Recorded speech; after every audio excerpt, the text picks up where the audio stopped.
Treatment కోసం అయ్యే డబ్బు తీసుకొచ్చే పరిస్థితిలో లేడు. అలాంటప్పుడు ఈ కొడుక్కి చెప్పుకుంటే ఎంత, చెప్పుకోకపోతే ఎంత? అంతే కదా. కన్న తల్లి ఇలాంటి పరిస్థితిలో ఉందని తెలిసి కూడా ఏమీ చేయలేకపోతున్నందుకు నా మీద నాకే అసహ్యం వేస్తుంది. నన్ను చూసి నేనే తిట్టుకోవాలనిపిస్తుంది. ఇలాంటి పరిస్థితి ఏ కొడుక్కి రాకూడదు. తన తల్లిదండ్రులకి అవసరమైన సమయంలో చేదోడు వాదోడుగా ఉండలేని పిల్లల బ్రతుకు కూడా ఒక బతుకేనా? నాకు అన్నయ్యకి చిన్నప్పటి నుంచి ఏ లోటు మీరు రానివ్వలేదు. అడిగిందల్లా తెచ్చిచ్చారు. నువ్వు నాన్న మమ్మల్ని ఎంతో గొప్పగా పెంచారు.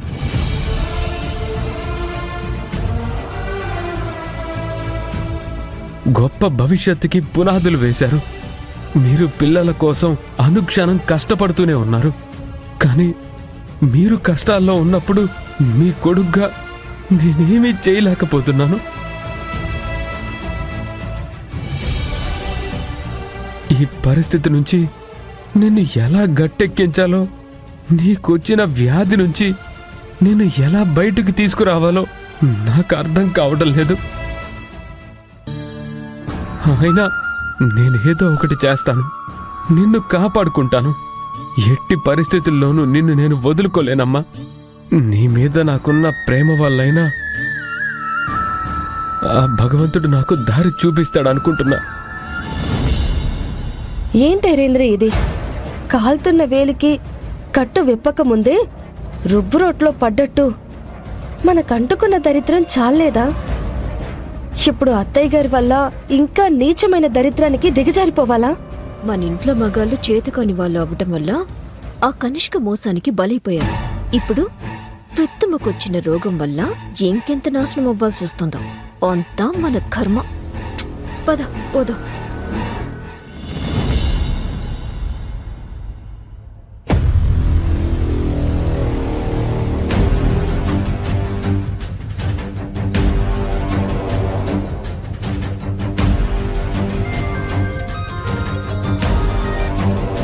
హలో, ఇదేనా నువ్వు చేస్తానంది?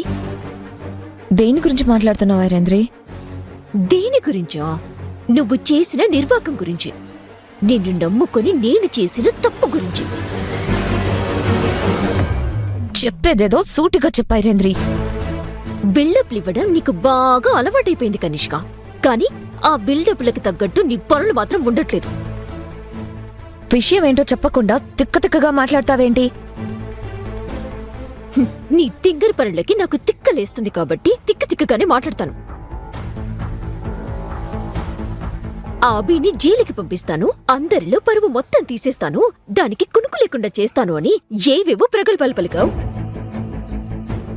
ఏవేవో ప్లాన్స్ వేశాను అన్నావు. ఇప్పుడు అవన్నీ బెడిసి కొట్టి మనతోనే బంతటాడుతున్నాయి. ఏంటి ఐరేంద్రి నువ్వు అంటుంది? ఏంటంటావేంటి? మా కాలనీ వాళ్ళు ఏదో పొడి చేస్తారని వాళ్ళని నమ్ముకున్నావు. ఇప్పటిదాకా కాలనీలో కూడా సరిగా తెలియని ఆబి ఇప్పుడు పెద్ద హీరోయినే కూర్చుంది. దాని వైద్యం ఆపేస్తాను, క్లినిక్ ని లేపేస్తాను అని బిల్డప్ ఇచ్చావు. ఇప్పుడు ఆబి వద్దన్నా సరే జనం మాత్రం వరుసగా క్యూ కట్టేలా ఉన్నారు. అది నువ్వు చేసిన పని. అసలు ఏమైంది ఐరేంద్రి? క్లియర్ గా చెప్పు. చెప్పుకోవడం తప్ప ఇప్పుడేం చేయగలంలే. చెప్తాను విను.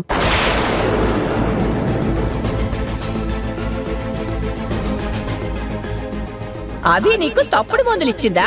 చెప్పవే నిజం, చెప్పవే.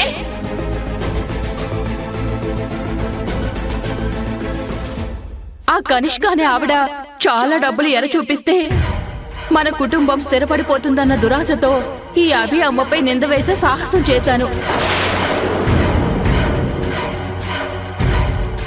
నువ్వు అభిని ఏం చేద్దామనుకున్నా, ఎలా చేద్దామనుకున్నా అది మాత్రం నీకి తిరిగి కౌంటర్ అటాక్ ఇస్తుంది. ప్లాన్ చేస్తే పకడ్బందీగా చెయ్యి. ఇలా చేతులు కాల్చుకొని ఆకులు పట్టుకునేలా చెయ్యకు.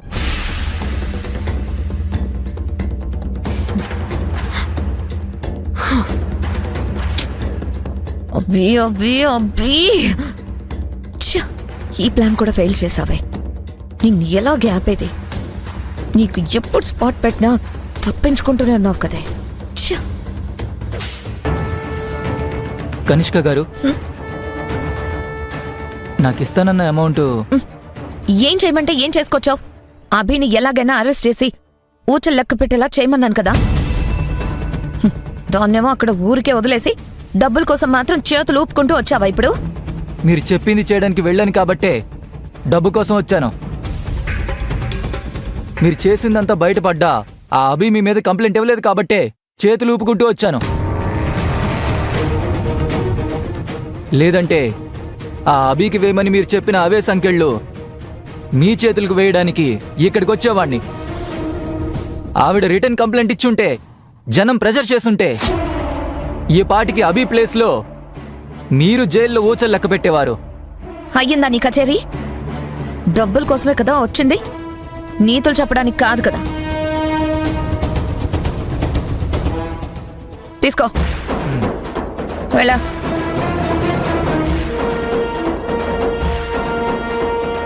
సరే అభి, రోజు రోజుకి నీ ఆగడాలు ఎక్కువైపోతున్నాయే. నేను చేసినవన్నీ వృధాగా మారిపోతున్నాయి. ఈసారి నేను కొట్టే దెబ్బ నీ పాలుట వడదెబ్బగా మారేలా కొడతాను. నిన్ను మాత్రం ఊరికే వదిలిపెట్టేదే లేదు.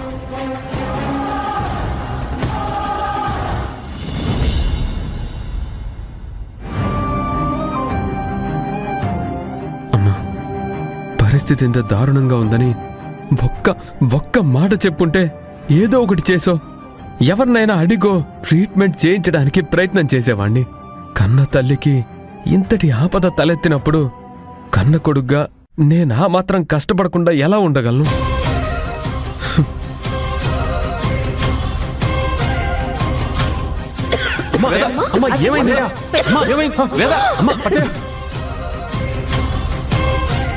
ఎలా ఉండేదానివమ్మా?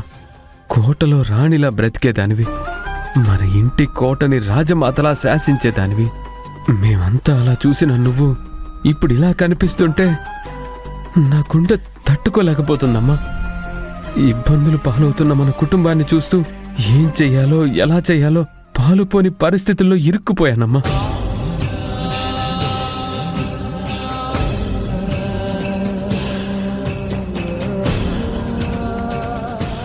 బాధపడుతూ ఉంటే ప్రయోజనం లేదు. ఏదో ఒక ప్రయత్నం చెయ్యాలి.